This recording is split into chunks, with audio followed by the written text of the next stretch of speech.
আসসালামু আলাইকুম প্রিয় ভাই ও বোনেরা, সবাই কেমন আছেন? আশা করি সবাই ভালো আছেন।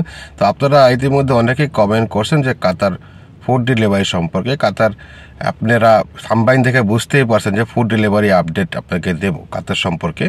এই মুহূর্তে ফুড ডেলিভারিতে আসতে কত টাকা মতো খরচ হয়ে যায়, বা মনে করেন যে কোনো ডাইরেক্ট কোনো ডেলিকেট আছে কিনা, ইন্টারভিউর মাধ্যমে আপনারা আসতে পারবেন কিনা। তো এই ধরনের সব কিছু নিয়ে আপনাদের কাছে আলোচনা করব। আসলে কি, আপনার ফুড ডেলিভারিতে আপনি আগে একটা সময়তে, যখন বিশ্বকাপের অনেক আগে, তো অনেক কোম্পানি আছে ডেলিকেটের মাধ্যমে যা নিয়ে আসছে। এটা ডাইরেক্ট কোম্পানি যেগুলো আছে তারা মনে করে যে বিভিন্ন দেশ থেকে নিয়ে আসছে, তালাবাদ, সুনুন, রাফিক, তারা অনেকেই ডাইরেক্ট নিয়ে আসছে ইন্টারভিউর মাধ্যমে। তো ডেলিকেট মনে করেন, ডেলিকেট কাদেরকে বলে? যারা কাতার থেকে কোন প্রতিনিধি বাংলাদেশে যায়, বাংলাদেশে যাওয়ার পরে সেখান থেকে আপনার ডেলিকেটের মাধ্যমে ইন্টারভিউ হয়ে থাকে। এখন আগের সিস্টেমগুলি এখন অনেকটা চেঞ্জ হয়ে গেছে। যে আগে যে তাদের লোকের প্রয়োজন ছিল, এখন তাদের লোকের প্রয়োজন নেই। তারা ডাইরেক্ট কোনো লোক নিচ্ছে না। তারা করতেছে কি, কাতার থেকেই যে তালাবাদ, সুনুন যেগুলো আছে না, তারা হচ্ছে কি কাতার থেকেই ড্রাইভার নিচ্ছে, ফুড ডেলিভারি ড্রাইভার, প্রাইভেট কারও এবং কি মোটর সাইকেলে, দুটোটাই সিস্টেমই আছে। প্রাইভেট কার দিয়েও ডেলিভারি দেয়। গরমের সিজনে বেশি প্রাইভেট সেল হয়, যেরকম প্রাইভেট কারে আপনার ফুড ডেলিভারি দেয়, এসি আছে। গরমকালে হয় কি, আপনার মোটর সাইকেল বন্ধ থাকে। তো আপনার সকাল 9টা থেকে নিয়ে মনে করেন যে বিকাল 3টা পর্যন্ত এরকম বন্ধ থাকে, বা 3-4টা পর্যন্ত, আমি সঠিক এটা বলতে পারলাম না, কিন্তু বন্ধ থাকে, মিনিমাম 3টা পর্যন্ত বন্ধ থাকে, ঠিক আছে। তো সেই ক্ষেত্রে হয় কি, ওই টাইমটাতে হয় আপনার প্রাইভেট কার দেওয়া মনে করেন যে আপনার ফুড ডেলিভারি দিয়ে থাকে।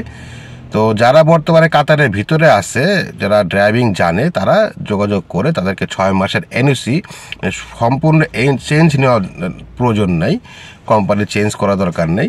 আপনি যে কোম্পানিতে আসতেন সেই কোম্পানিতে আপনি ড্রাইভিং জানেন, তাহলে আপনি মনে করেন যে সেই ফুড ডেলিভারি জব আপনি করতে পারবেন। 6 মাসের এনওসি নিয়ে যাইতে হবে, লিগেল সিস্টেমে, কথাটা বুঝছেন? লিগ্যাল সিস্টেম ছাড়া হবে না। এখন বলে যে তারা, আর মোটর সাইকেলও আছে যারা যারা জানে, তারাও গেলেও তারা করতে পারবে, কোনো সমস্যা নেই, ঠিক আছে। 6 মাসে এনওসি নিয়ে জব করতে পারবে। আপনার সম্পূর্ণ এনওসি করা লাগবে না। অনেকে বলছে যে ভাই আমার বিচার ধরন ঠিক না, এরকম আমি কি করতে পারবো? হ্যাঁ, আপনি করতে পারবে, কিন্তু 6 মাসের এনওসি নিয়ে যাবেন এবং আপনার ড্রাইভিং লাইসেন্স থাকতে হবে। হ্যাঁ, এটা ড্রাইভার আপনার প্রাইভেট হোক বা মোটর সাইকেলে হোক, এতে করে আপনার সমস্যা নেই। আর যারা বাংলাদেশ থেকে অনেকে যারা কমেন্ট করছেন, যারা মনে করেন যে আপনারা নতুনভাবে আসবেন, এখন আমি একটা জিনিস কি, আমি আপনাকে ক্লিয়ারভাবে বলি, আপনারা এখন না আসলেই ভালো। বাংলাদেশ থেকে যারা আসবেন, না আসলে প্রচুর পরিমাণ বিভিন্ন এজেন্সি প্রচুর পরিমাণ টাকা নিয়ে থাকে তো কাতারে আসার জন্য। এখন এগুলি হচ্ছে কি, সম্পূর্ণ ফ্রি ভিসাভাবে নিয়ে আসতেছে, মানে ফ্রি ভিসাগুলি করে নিয়ে এখন মনে করেন কোম্পানিতে নিয়ে আসতে, কিন্তু প্রচুর পরিমাণ টাকা। এখন এত টাকা কেন নিচ্ছে এটা কোম্পানি জানে এবং কি তারা জানে, ঠিক আছে। তা আমি বলবো এত টাকা খরচ করে বিদেশে না আসা, এটাই অনেক উত্তম। প্রচুর টাকা চলে আসে, প্রচুর টাকা। এখন মনে করেন যে ওই ড্রাইভিং লাইসেন্স বাই করা থেকে নিয়ে মনে করেন যে থাকা খাওয়া, এগুলো সবই কোম্পানি কাইটা নেয়, একসাথে যোগ করে। হ্যাঁ, আপনার থাকা, খাওয়া, লাইসেন্স বাই করা, সম্পূর্ণ টাকাটা একসাথে যোগ করে আপনাকে বাংলাদেশ থেকে নিয়ে আসবে, ঠিক আছে। বাংলাদেশ থেকে নিয়ে আসবে তারা, যে কোনো ওয়েতে আপনাকে লাইসেন্সও বাই করে দেবে। অনেক কোম্পানি এরকম নিয়ে আসছে, লাইসেন্স বাই করা দেয় না, আমি জানি। তো আছে, অনেক কোম্পানি আছে, আপনি লাইসেন্স করে দিবে আপনাকে। তারা হচ্ছে মনে করেন যে একটা কি, ডাইরেক্ট তালাবাদ না এবং কি ডাইরেক্ট শুনুন না, আমি আপনাকে বলে দিলাম। এরা হচ্ছে আপনার সাপ্লাই বলতে পারেন। যেরকম মনে করেন সাপ্লাই বলতে, সাপ্লাইয়ের ভিতরে মনে করেন যে ভালো খারাপ আছে। সাপ্লাই তারা যে কোম্পানি থেকে যে চার্জটা নিয়ে থাকে, এখন সাপ্লাই তারা করে কি, আপনাকে মোটর সাইকেল কিনে দিবে, লাইসেন্স বাই করে দিবে, থাকা খাওয়ার সুবিধা দিবে। যে পর্যন্ত লাইসেন্স না বাই করতে পারেন সেই পর্যন্ত আপনাকে থাকা খাওয়া দিবে। লাইসেন্স পেয়ে গেলে তখন আপনি আপনার মতো আপনি থাকতে পারবেন, যে কোনো জায়গায় সমস্যা নাই। কিন্তু থাকার টাকাটা কোম্পানি বহন করবে। এবং কি যে আপনাকে যে মনে করেন যে আনার পরে যে আপনার যে সমস্ত, মানে লাইসেন্স পাওয়া পর্যন্ত সমস্ত খরচ এটা কোম্পানি বহন করবে। আর লাইসেন্স পেয়ে গেলে আপনি আপনার মধ্যে বুঝতে, তখন আপনি নিজেই বুঝতে পারবেন যে আপনার কোথায় থাকা উচিত, কোথায় আপনার ট্রিপ বেশি হয়, 2 টাকা ইনকাম কোথায় বেশি হয়, কোথায় থাকলে আপনার ভালো হবে, এটা আপনি নিজেই বুঝতে পারবেন পর্যায়ক্রমে। হ্যাঁ, তো আবার অনেকে বলছেন যে ভাই নিজে মোটর সাইকেল কিনে চান। হ্যাঁ, সব প্রত্যেকদিনও চান। এটা আপনি যখন আসবেন, কোম্পানি আপনাকে মোটর সাইকেল কিনে দেবে আপনার জন্য, আপনি সেটা ড্রাইভ করবেন, তেল কোম্পানি দিবে, হ্যাঁ সব কিছু ইন্টারনেট ব্যবহার সম্পূর্ণ কিছু কোম্পানি দিবে। তো সেই ক্ষেত্রে কোম্পানি আপনার কাছ থেকে একটা চার্জ কেটে নেবে, হয়তো বা আপনার কাছ থেকে ডেলিভারি বাবদ কোম্পানি অথবা পেয়ে থাকে 10 রিয়াল বা 10 রিয়াল 50 পয়সা এরকমভাবে পেয়ে থাকে। সেখান থেকে আপনাকে মনে করেন যে কেউ প্রতি ট্রিপে 5 টাকা দিবে, 6 টাকাও দিবে, 6.5 টাকাও দিবে, 5.5 টাকাও দিবে, এটা আপনার ট্রিপের হিসাবে, ঠিক আছে? আপনি যত ট্রিপ মারবেন তত ট্রিপ হিসাবে আপনাকে দিবে। আর বাকি এখন আপনার মনে প্রশ্ন আছে যে বাকি টাকাগুলি কেন এত কম দেবে? সে পাচ্ছে 10 রিয়াল, সে আমাদেরকে দিচ্ছে 5.5 রিয়াল, 6 রিয়াল, কেন বাকি 4 রিয়াল কেন দিচ্ছে না?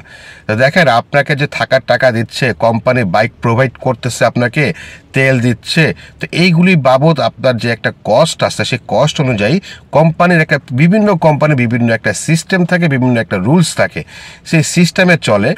তো সেই সিস্টেমে তাদের হচ্ছে কি, আপনি যত ট্রিপ মারবেন তত ট্রিপ হিসাবে আপনাকে তো দিবেই, এবং কি টার্গেট ফিল আপ করতে পারলে আপনাকে সেই হিসাবে একটা ট্রিপের একটা বোনাস আছে, সেখানে আপনি 5 টাকা 6 টাকা পারে দেখা যায় আপনার অ্যাভারেজ প্রতি মাসে 1 মাসের ভিতরে আপনি অ্যাভারেজে ট্রিপ বুঝে 10টা করে, হ্যাঁ, বা অত টাকা থেকে 12টা করে, বা অ্যাভারেজ ট্রিপ হিসাবে 5টা করে 6টা করে, সেই 5টা 6টা করে হইলে 1 ধরনের টাকা, অ্যাভারেজ 8টা হলে 1 ধরনের টাকা, অ্যাভারেজ যদি 10টা থাকে 1 ধরনের টাকা। এই ধরনের সিস্টেমে বিভিন্ন কোম্পানি, কিছু কোম্পানি আছে যে কোনো এই ধরনের সিস্টেম নেই, প্রতি পার ট্রিপ পাবেন, পার ট্রিপে আপনি 5.5 টাকা 10 বা 6 টাকা করে আপনি দিয়ে দিবেন, যে কোনো ট্রিপ পারেন, এরকম সিস্টেম আছে।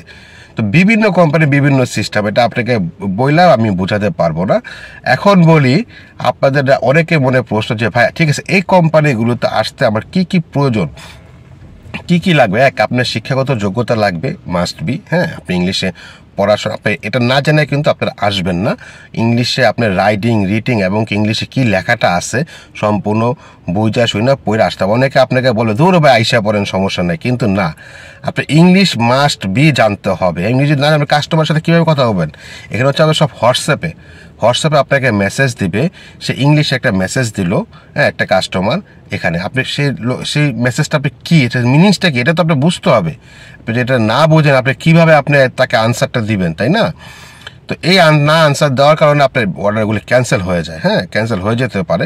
এবং আপনাকে লোকেশন সেন্ড করলে, একটা লোকেশন মনে করেন যে আপনাকে দিছে কোম্পানি, আপনাকে পাঠায় যে সেই লোকেশনটা অরিজিনাল না, সেইখানে ওইখানে নাই, সে আপনাকে কন্ট্যাক্ট করলো, যে কাস্টমার অরিজিনাল কাস্টমার আপনাকে কন্ট্যাক্ট করবে, কন্ট্যাক্ট করে আপনাকে লোকেশনটা দিয়ে দিল, কথাটা বুঝতে পারেন? সেক্ষেত্রে আপনি সেই লোকেশন অনুযায়ী যেতে পারেন।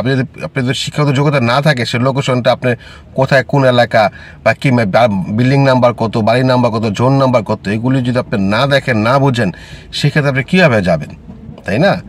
এটা আপনার লাগবেই। আর মনে করেন যে এরকম হাই কোয়ালিফিকেশন শিক্ষা তো লাগবে না ভাই, আপনার ক্লাস 6-7 পর্যন্ত পড়লে আপনি প্রচলিত ইংলিশ এগুলো জানতে পারবেন, হ্যাঁ, অনেকে জানে না, তো ইংলিশে এগুলি রিডিং রাইটিং এগুলি পড়া জানতে পারলে চলবে, আর কিচ্ছু লাগবে না।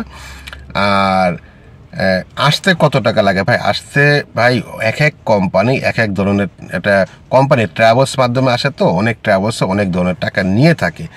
এখন এগুলি ক্ষেত্রে মনে করেন যে আমি প্রচুর টাকা চলে যায়, মনে করেন যে আপনি কী বলবো প্রায় 10,000 রিয়ালের মতো উপরে প্লাস চলে যায়, কথাটা বুঝছেন?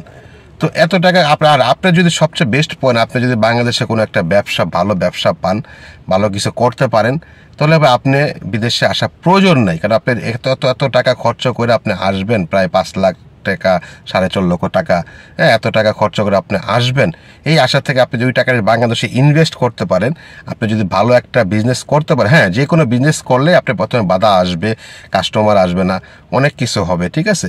তো সেটা যদি আপনি মাইনা নিয়ে চলতে পারেন, সেক্ষেত্রে যে কোনো ব্যবসাতেই ভাই প্রথমে আপনি লাভাংশ পাবেন না, হ্যাঁ, ধৈর্য সহকারে আপনার ব্যবসাতে লাইগা থাকতে হবে, হ্যাঁ, তাহলে আপনি পাবেন।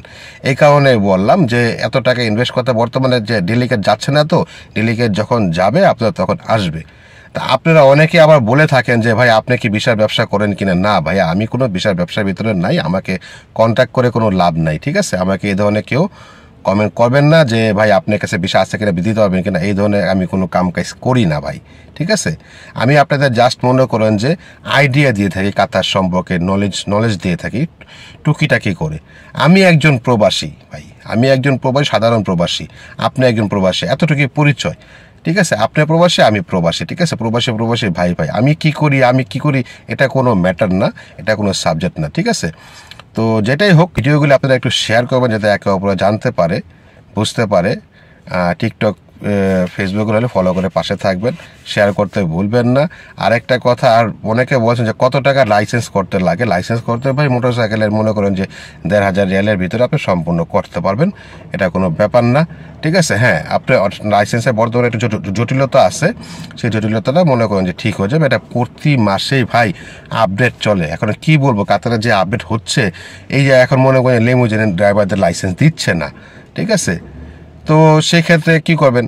এখন হঠাৎ করে তারা যদি সিস্টেম পরিবর্তন করে ফেলে গভর্নমেন্ট, এটা কোম্পানি ভাই কী করবে? কোম্পানিকে আপনি কীভাবে দোষারোপ দেবেন? যদি সিস্টেম চেঞ্জ হয়ে যায়, গভর্নমেন্টের সিস্টেম যদি 2 দিন পর পর চেঞ্জ হয়, এটা আপনার কি আমরা কিছু করার আছে? এটা তো ভাই কোম্পানিকে কোনো দোষারোপ করার লাভ নাই, আপনাদের দোষারোপ করার লাভ নাই, এই আর কি।